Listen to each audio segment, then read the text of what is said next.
너하고 나만 알자. 내가 죽였다. 망공 스님 스승의 뜻밖의 말에 당황. 삼이승 죽음의 살인 누명.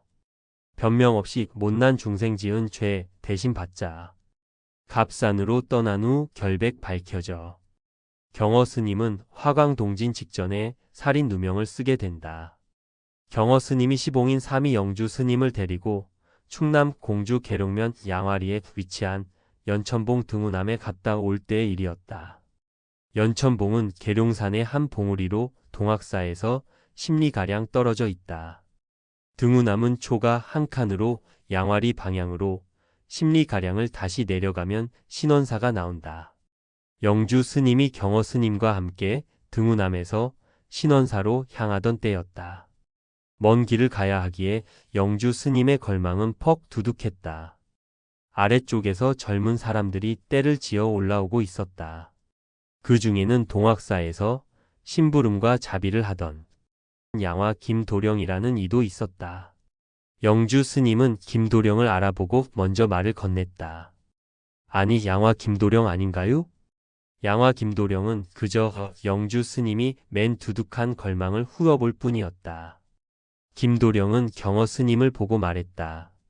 이 사람과 긴밀히 할 얘기가 좀 있구먼요. 잠깐이면 되니까 스님은 먼저 내려가세요. 이 사람도 곧 뒤따라 갈 테니까요. 경허 스님은 영주 스님이 김도령 일행과 잘 아는 사이로 알고 그래 할 말이 있다면 하고 곧 내려오거라 하며 별로 의심하지 않고 천천히 산길을 내려왔다. 경허 스님이 한참을 내려와 뒤를 돌아보아도 영주 스님의 기척이 없었다. 의아스러워진 경허 스님은 영주 스님과 헤어진 곳까지 다시 산을 올랐다. 하지만 이미 영주 스님과 김도령, 한 무리의 젊은 사람들은 그 자리에 없었다. 젊은 사람들은 바로 산적이었다. 산적들은 경허 스님이 하산하자 영주 스님의 걸망을 가로챘다. 있는 돈 모두 내놓아. 가진 거라고는 그것밖에 없는데요. 잔말 말고 돈을 내놓지 않으면 내 목숨이 부지하지 못할 줄 알아라.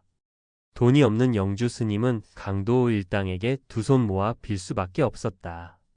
양화 김도령, 필요한 돈은 다음번에 만들어 드릴 테니 어서 큰 스님을 따라 가게 해주오. 애원하는 목소리에도 그들은 막무가내였다. 그들은 빼앗은 걸망을 풀어 헤쳤다. 그러나 그 속에는 노잣돈 몇 푼이 있을 뿐 헌 옷가지와 책 몇 권 밖에는 없었다.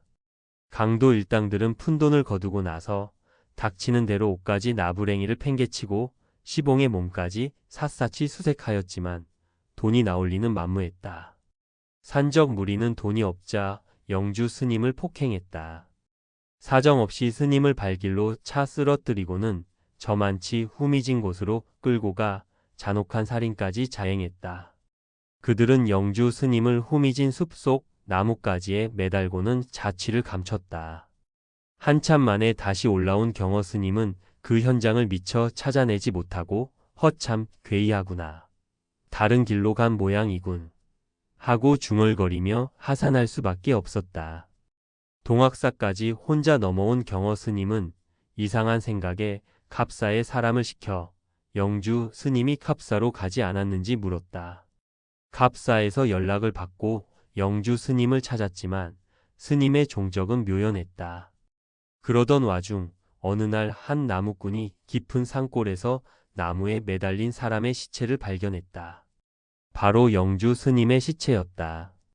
경찰의 현장 조사 결과 바랑이 옆에 있고 발갱기로 버선이나 양말 대신 발에 감는 좁고 긴 무명천. 주로 먼 길을 걷거나 막리를 할 때 쓴다. 나무에 매달려 있었다. 경허 스님의 시봉이기에 발갱기와 바랑도 경허 스님의 소지품이었다. 경찰은 더 이상의 단서가 없자 경허 스님을 의심했다. 필시 스님이 살인을 했나 보다. 이런 사실도 모르고 경허 스님은 해인사 항명 스님을 만나러 경상도 지역으로 향했다. 얼마 되지 않아 죽은 시봉에 대한 소문이 해인사까지 전해졌다. 그러한 끔찍한 사건이 일어난 줄도 몰랐던 경허 스님은 살인 누명에도 단 한마디의 변명도 없었다. 당시 경찰 수사는 발달되지 못한 원시적인 수준이었다. 진범을 찾을 수 없는 까닭에 경찰과 주변 사람들은 경허 스님을 의심했다. 경허 스님에 대한 수군거림은 그치지 않았다. 주위가 시끄러워지자 경허 스님은 해인사 태설당 선방에 내려가 있었다. 서산 개심사 선방의 입승은 궁금에 미칠 지경이었다. 노스님께서 정말로 영주를 죽인 걸까? 어쩌다 잘못해서 죽였나? 큰 스님이 왜 시봉하던 스님을 죽인단 말이냐? 궁금증을 이기지 못해 그 승려는 그 길로 해인사를 찾아 경허 스님을 만났다. 하지만 경허 스님을 보는 순간 생로병사 자체가 마음에 없는 저 어른이 어찌 영주를 죽였겠는가는 생각에 차마 입 밖에 내지 못했다. 다시 돌아와 만공 스님을 만나 인사드리자 만공 스님이 물었다.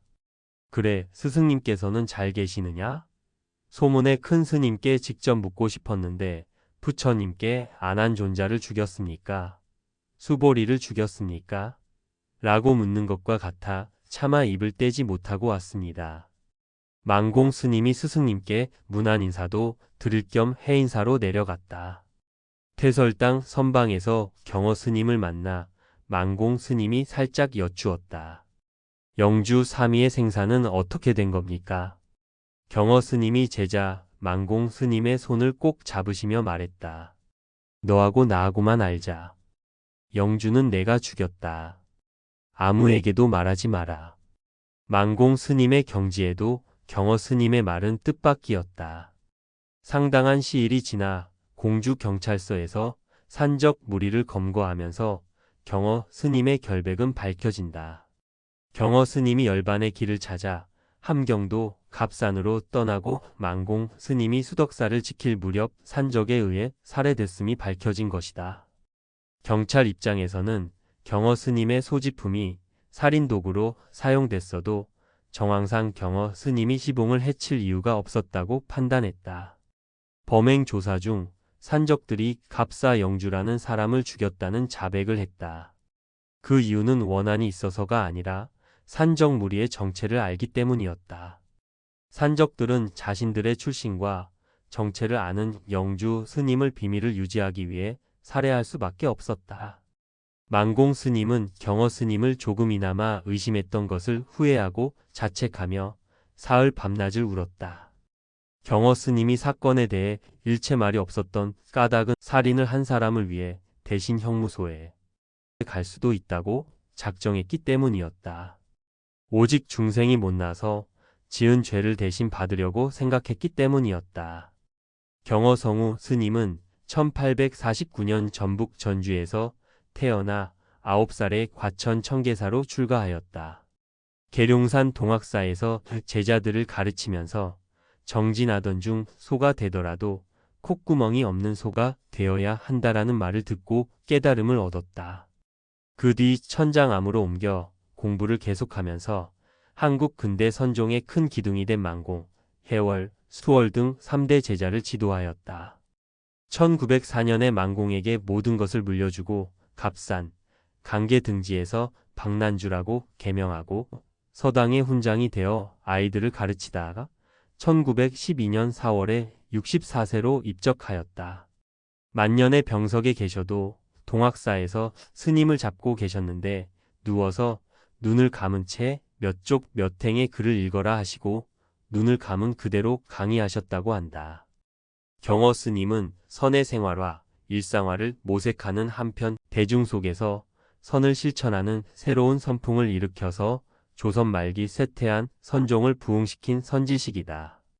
경허 스님 이후로 많은 선사들이 배출되고 선원들이 생겨나서 오늘날 불교계의 선승들은 대부분 경허 스님의 직접 또는 간접적인 영향을 받는 사람들이라고 한다. 저서로 경허집이 있다.